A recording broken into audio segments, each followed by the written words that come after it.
All right, so we've got 4 tips on how to travel together without killing each other and coming home happy.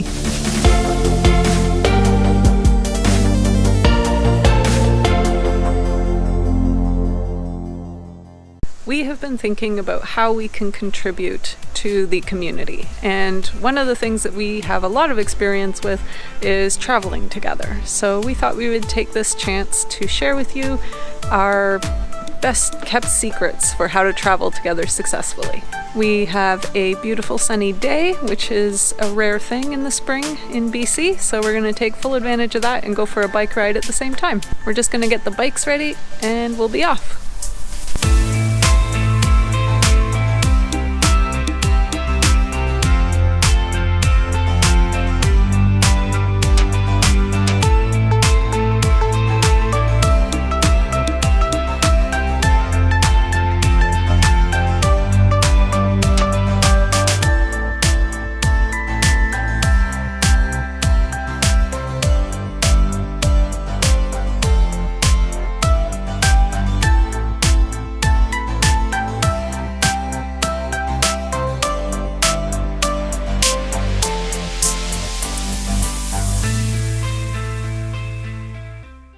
All right, so what's our first tip? Okay, first tip is focus on each other's strengths. This is really important because you're going to stress less and you're just going to have a better time. If each of you has your own strengths that you can focus on, then you'll share in the work and just get things done and have fun. Yeah, I can remember the first time we kind of learned this was on a very long road trip from Ontario to Texas that we took a long time ago. And it was late at night and we were coming to a junction in the highway. And back then, GPS was not quite as small and convenient as it used to be. We had it on a laptop that had a big thing like connected to it that you had to have like on the windshield so it got enough signal. And I woke Mel up and said, "Hey, we need the GPS. You Tell need to me where navigate." we're going. Yeah. Which highway do we take? And she was like, "Oh, what? Where are we? What's happening? I don't know. Follow the blue line." Like, yeah. To say the least, Jason learned, don't wake up Mel from the dead sleep and ask her to navigate. But we also learned that navigation was a little bit more of my specialty. Yeah. And that it was sometimes better just to let Mel drive and me navigate. Yeah. And that's when we also learned that Mel has her strengths. We often call these our departments, kind of like our primary strengths. Yeah. And Mel's have to do with language and communication. And packing. And packing is good too, yes. But in terms of language, I remember that on our flight from Paris to Napoli, Mel basically like learned Italian. I mean, she didn't learn Italian, but she learned like the basics of Italian. Yeah. And I tried to. I spent probably the same amount of time on the plane trying to learn bits, but like the minute I got off the plane, I forgot even just like hello and goodbye. And I think that brings up a really important part too, though, is that yes, focus on each other's strengths, but don't let that deter you from trying new things either and stepping outside of your comfort zone. Because, yeah, like you said, you learned Italian, or, well, you tried to learn some Italian. In the end, I learned hello, goodbye, please, and thank you. And that got him by. Which is our standard, like, 4 things for different countries. But Jay also was our primary French speaker when we lived in France. For the first half. For like the first 2 months at least, while I kind of refreshed my language skills. So that was really, really great. But then you completely took over towards the end. Yeah. So that's tip number 1. And we're going to continue on our little bike ride here. And we'll stop at another bench and share tip number 2. See you then.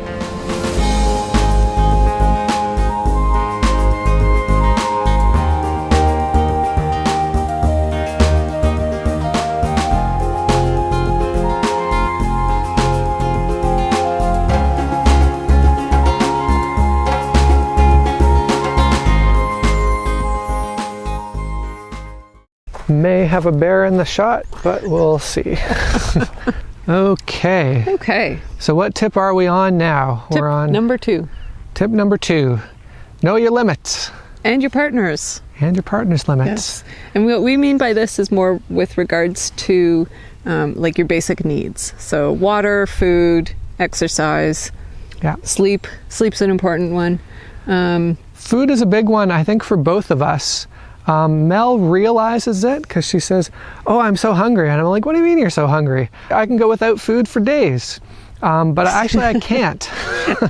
I get hungry too, and then I get cranky and I don't even realize it. Yeah, So. yeah, and like he gets hangry, we'll say, and so we can be out enjoying a view or doing something, and then he'll just be getting crankier and crankier, and that's usually when I notice like he wouldn't normally get grumpy, doing this. So, like, what's going on here? So that's why we take snacks. Yes. Like even today, we took a snack along with us. Yeah. And we just had some snack. Yeah. Yeah, but even things like sleep, and that's something that's going to affect everyone when they're traveling, because especially if you got, a lot of plane rides or even long car drives, you might not get the sleep that you want. And you just got to realize that's going to affect your mood and your partner's mood. Yeah. And so being aware of each other's limits and kind of being aware of when was the last time you ate, when was the last time you took something to drink, or had a nap or slept at all, can be really important. I can remember when we flew overnight from Toronto to England. We arrived there really early, and we wanted to avoid taking a nap during the day because we didn't want to, we wanted to get onto that time zone as fast as possible. And so one of the ways we do that is by pushing ourselves through until actual bedtime for that time zone. Which is another good tip. Yeah. Sometimes. So anyways, we had flown overnight, and he definitely doesn't normally sleep on a plane. And we arrived at 6:30 in the morning, and we had to push ourselves to at least, we were trying to get to 8 o'clock at night. We said, okay, at 8 o'clock we can go to bed.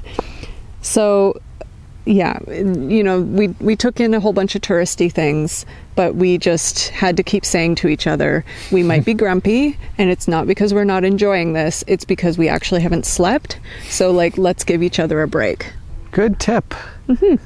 I think now we're on to the next, assuming that we don't get mauled by the bear that we heard jumping into the water over there. Yes. Fingers crossed. Okay.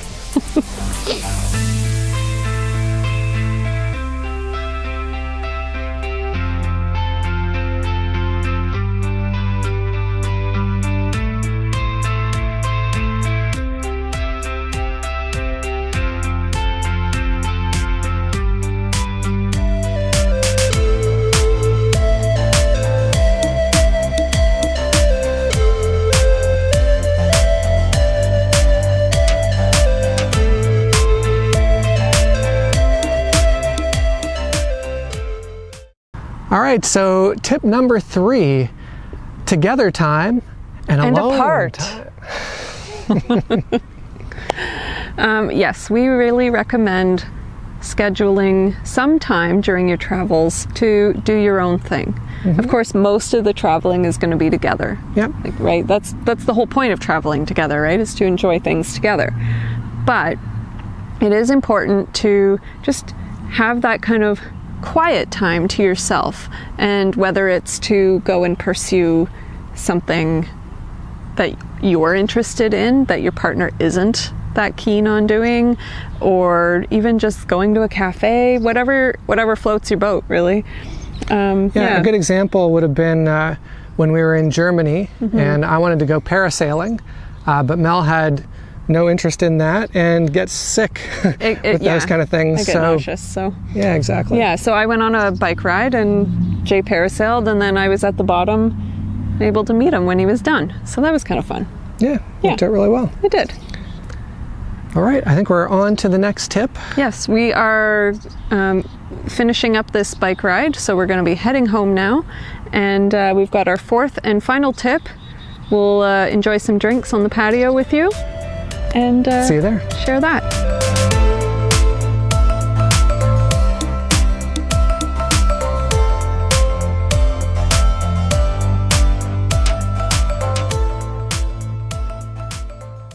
So we made it home. It was a nice little bike ride. Yeah. Tired Perfect now. day for it. Yes, we're tired, we're hungry, so we're going to wrap this up so we can get some very late lunch. Exactly.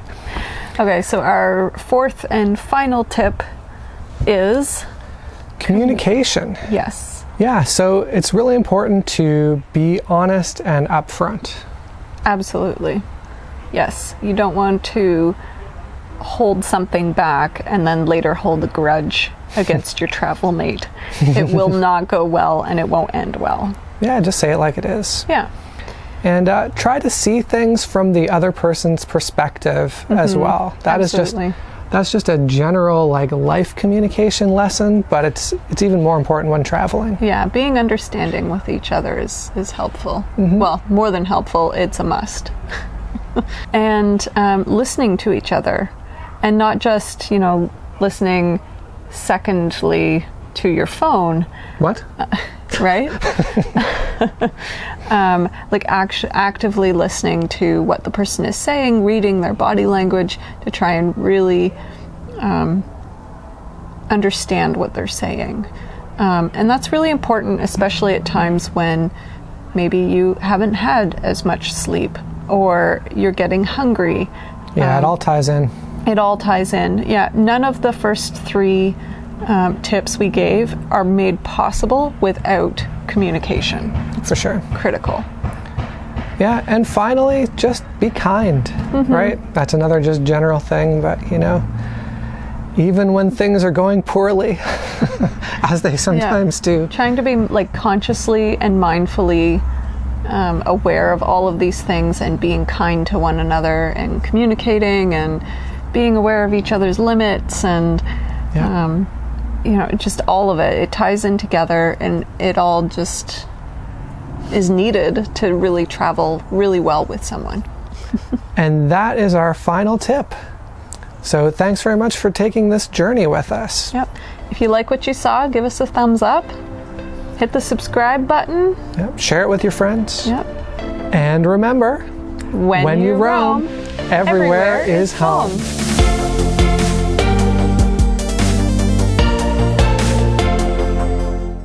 Testing 1, 2, 3. Testing 1, 2, 3. Wait, did I record?